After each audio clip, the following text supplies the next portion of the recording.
Hey everybody, Sadia here. The channel just hit 1,000 subscribers a few weeks ago, and instead of making a 1,000 subscriber Q&A video, I posted a video about imposter syndrome where I told you how I was feeling like an imposter and I didn't want to do a Q&A video. I was overwhelmed by your response and your messages and your questions, and thank you so much for supporting me. Thank you so much for subscribing to my channel. So finally today we're doing a Q&A video. Thank you for sending me your questions. Let's start with first question. What do you actually do? Engineering, YouTube, blogging? How about all of the above?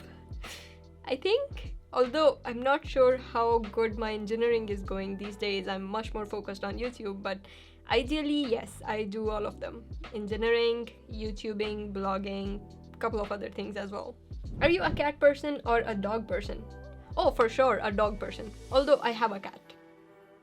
It's difficult to explain why, but yeah, I'm a dog person. I love all dogs. Well, I love cats too. I love all animals. So is there something called all animal person? I hope so. What did you want to be when you grew up? Well, I always wanted to be an engineer. I always wanted to be a teacher.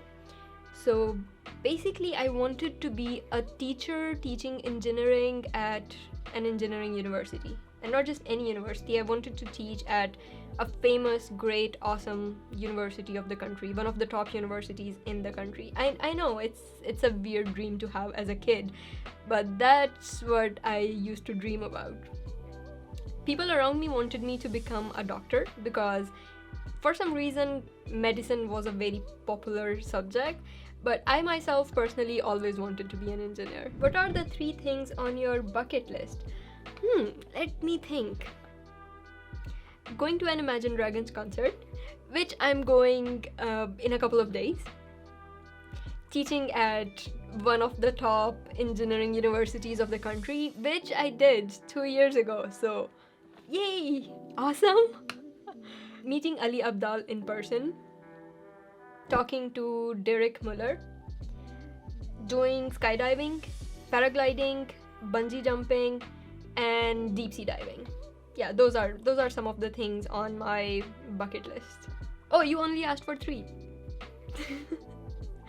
Okay. How many accents can you do?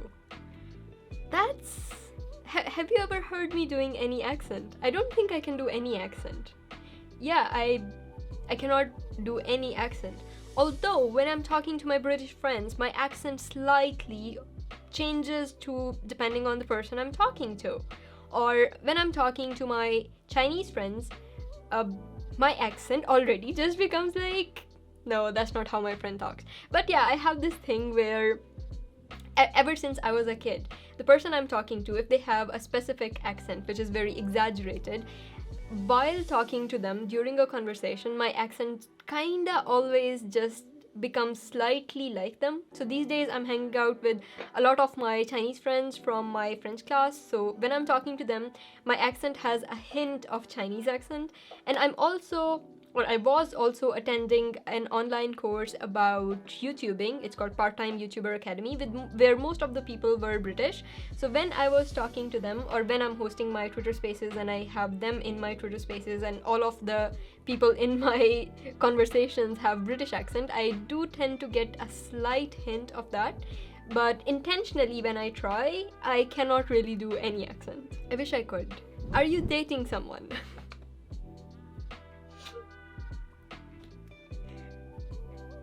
I wish that ship has sailed for me. I am married now. What's your favorite thing to do outside of YouTube? Oh, a lot of things. I love reading books and I love painting. So in my apartment, actually, I have 90% of the paintings that are painted by me. And I also read a lot of books. I'm usually reading or listening to a book for about 30 to 35 minutes before I go to sleep. So yeah, that's a lot of books. Why did you start this YouTube channel? To help others. I was told by a couple of my friends that I'm good at teaching things, I generally absolutely love sharing with others whatever I learn in my personal life. And since I was learning a lot of things as a student, I was already teaching them to my friends in personal life. For example, one of my friends asked me to teach him Python, and I created a course for him because I was learning Python. I knew a little bit of Python and I created a course. And then since we recorded those Zoom sessions, I decided to put that on YouTube as well. So yeah, my YouTube channel is basically to share with others whatever I learn. Thanks for the question. It was very, very nice.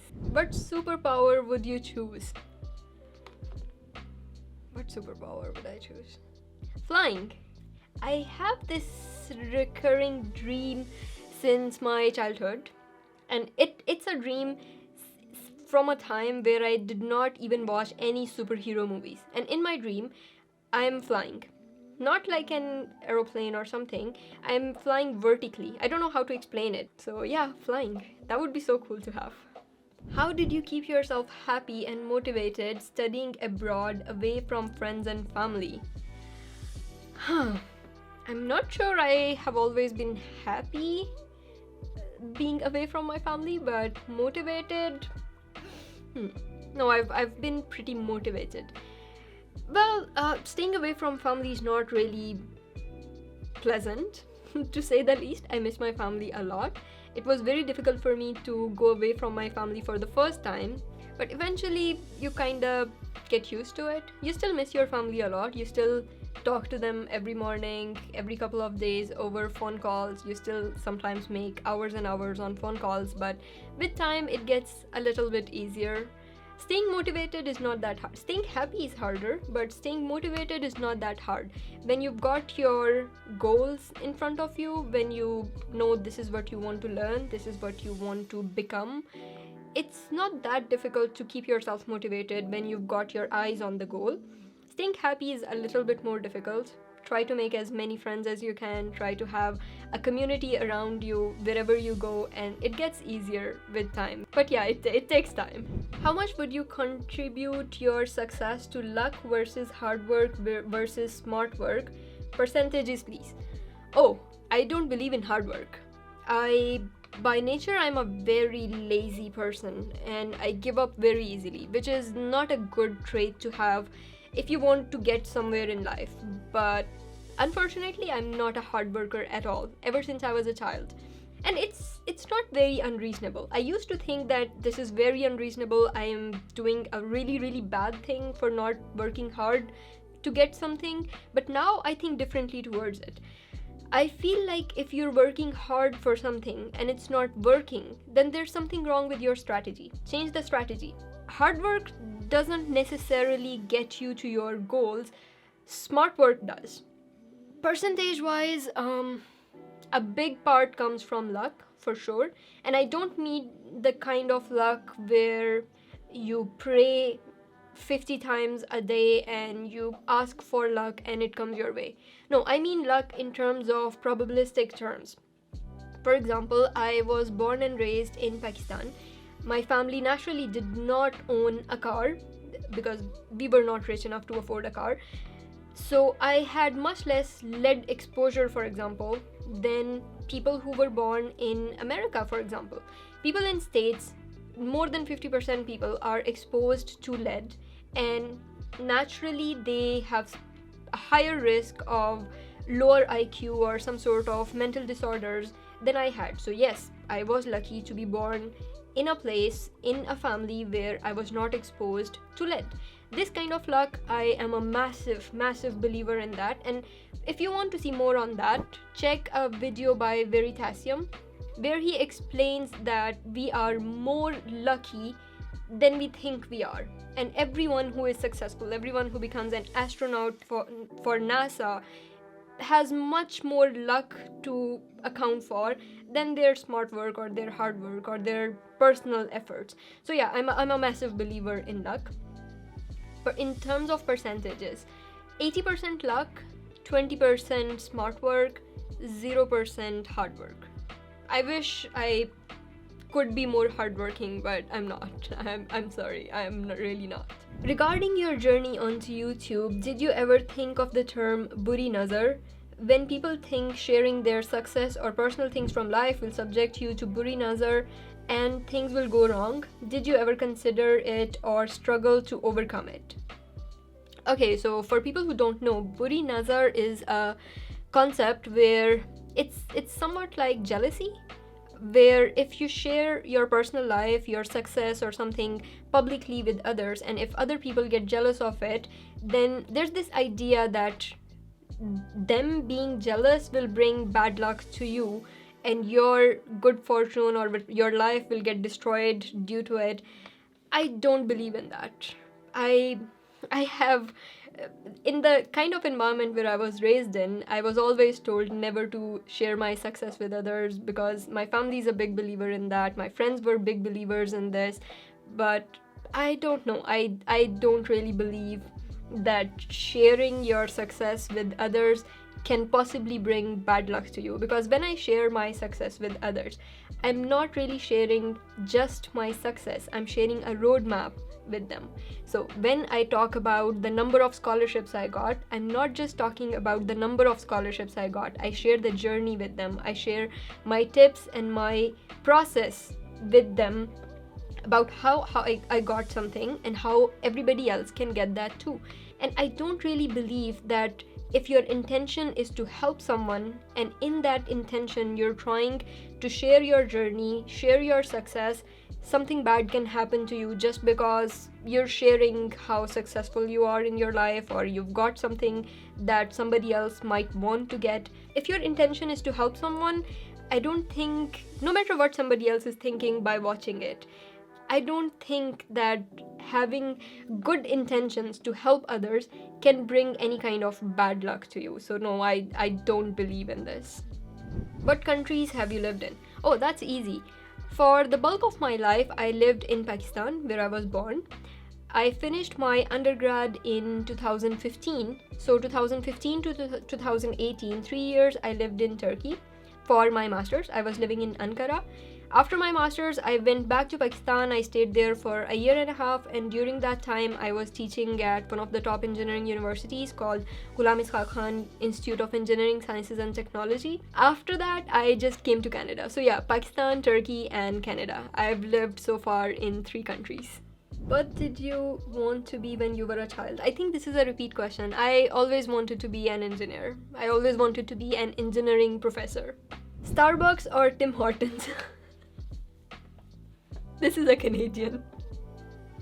Okay. Please don't kill me for it.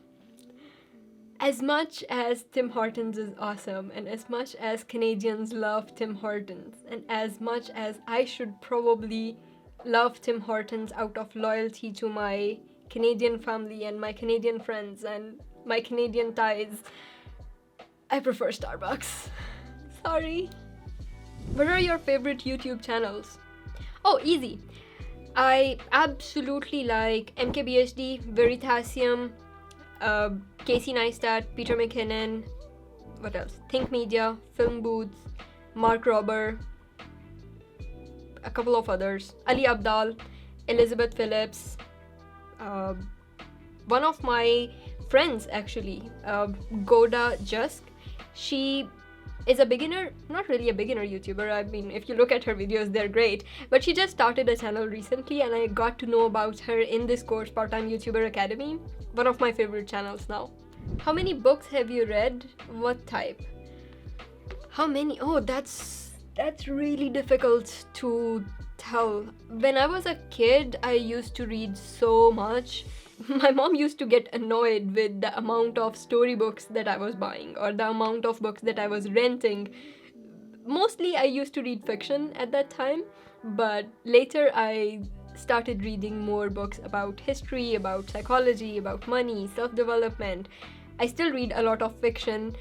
I don't know, I used to read maybe more than 30 books when I was a child. More. I used to read more. Then there was a period when I wasn't reading a lot. That was my college and my university. I was not reading as much as I used to before that. After that, and I also used to read a lot of poetry. A lot of people don't know this about me, but I'm a massive fan of poetry and fiction.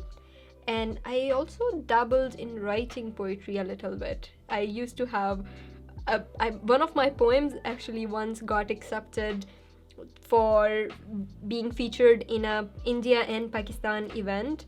And yeah, I used to write poetry in Urdu. These days I read books every night before sleeping. So around 30-45 minutes before sleeping, I'm either listening to an audiobook or I'm reading a book before sleeping.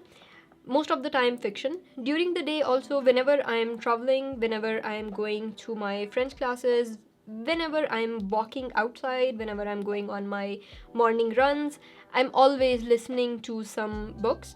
Although audiobooks versus books, there's a debate if audiobooks count as books or not. For me, they count. They absolutely count. It's hard to give a number, but the types, I can tell you the types of books I read. I read a lot of fiction. I absolutely love them. Harry Potter was one of my favorite series. Recently I finished Elantris, which was amazing book. You should read it. And I have also been reading a lot of finance, psychology, productivity, self-development books. So all the famous ones. I will leave some suggestions in the description. That was all. Thank you so much for asking your questions. This has been amazing. I was feeling very scared of doing this video, but I'm glad you guys encouraged me. I'm glad you sent me your messages. Thank you so much for all the love and support. Thank you so much for subscribing to my channel. 1,000 subscribers. Oh my god, I never imagined I would reach more than 10 subscribers, and reaching beyond 1,000 right now. Actually, the channel is, I think, at 1,080 subscribers. So thank you so much for being here with me. I hope to see you in my next video.